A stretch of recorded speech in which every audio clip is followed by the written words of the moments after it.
Welcome to this audio deep dive. Your manufacturing strategy literally determines everything downstream in your business. We're talking inventory levels, lead times, customer experience, and of course, your entire cost structure. So in this video, we're bringing you a rigorous, head-to-head comparison of the three major operational models: make to order, make to stock, and make to configure. We're going to give you the exact framework you need to choose the perfect fit for your product. So here is our roadmap for the video. We'll start with the push-pull boundary, then move into make to stock, make to order, and the hybrid make to configure. After that, we'll look at the strategy comparison matrix, and finally wrap up with Fisher's framework. All right, kicking things off with section 1, the push-pull boundary. To start, I really want you to ask yourself, in your business, are you pushing products onto a shelf based on a guess? Or are you pulling them into existence straight from a customer's wallet? Basically, everything in supply chain design comes back to whether you're operating a push system driven by forecasts or a pull system driven by actual demand. And that brings us to a crucial concept, the Customer Order Decoupling Point, or CODP.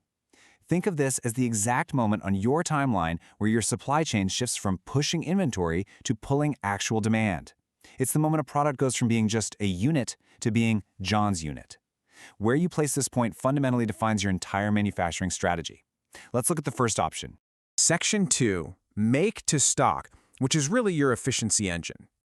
The primary goal here is instant gratification. You manufacture goods in anticipation of demand and hold them in inventory. Think of standard everyday items like a can of Coca-Cola or your basic groceries. The customer isn't going to wait weeks for a soda to be manufactured, right? They want it on the shelf the exact second they walk in. So this entire system is triggered by long-term demand forecasts and historical data. Now, this approach brings some massive trade-offs. On the plus side, you achieve incredible physical efficiency. By running massive batches, you leverage economies of scale and drive your per-unit costs down to the absolute minimum. But the downside? You're holding huge levels of finished goods inventory. That means you carry the highest risk of obsolescence and spoilage if your forecasts are off and demand suddenly tanks. If you look at the bottom of this chart, you can clearly see how in a make-to-stock environment, your operational control is entirely focused on forecast reliability. You're constantly managing inventory just to protect your customer service levels. Basically, if the forecast is wrong, the entire engine breaks down. Let's totally flip the script with Section 3, make to order, the customization specialist. In a make-to-order environment, production literally doesn't even start until a confirmed, actual customer order lands on your desk. This strategy is triggered by certainty, not a guess. We're talking real-time examples like custom-built homes, specialized industrial machinery, or bespoke furniture. You simply can't afford to guess what the customer wants, so you don't build anything until they tell you exactly what that is. The downstream impact here is the polar opposite of make to stock. Your risk of dead finished goods inventory drops to pretty much zero, but your cost structure completely changes. You're looking at much higher per unit costs because you're losing those economies of scale. You're setting up machines for tiny batches, sometimes just a single unit. And crucially, your customer has to accept a much longer lead time in exchange for getting exactly what they want. Notice up top here how the information and planning flow shifts completely away from forecasting. Instead, your daily battles are all about managing product specifications, accurately costing out custom jobs, and tightly managing your manufacturing capacity to hit those unique customer needs. Moving into Section 4, make to configure or assemble to order, the hybrid. So what if you want the best of both worlds? The secret sauce here is a concept called postponement. Basically, you push standard raw components through the system based on forecasts, but you delay or postpone the final assembly until the absolute last minute when the customer pulls the trigger. Think about how Dell computers work. They stock standard hard drives, processors, and screens based on a forecast, but they only actually assemble your specific laptop once you select your options and hit buy. This builds an incredibly dynamic supply chain. You drastically reduce your finished goods inventory risk because, hey, a standard microchip can go into 100 different laptop models. You get to leverage economies of scale in sourcing those parts while still keeping the flexibility to offer massive product variety. For the customer, it's a great middle ground. You get moderate lead times with highly tailored options. Looking right in the middle tier here, you can see that your primary daily challenge becomes configuration management.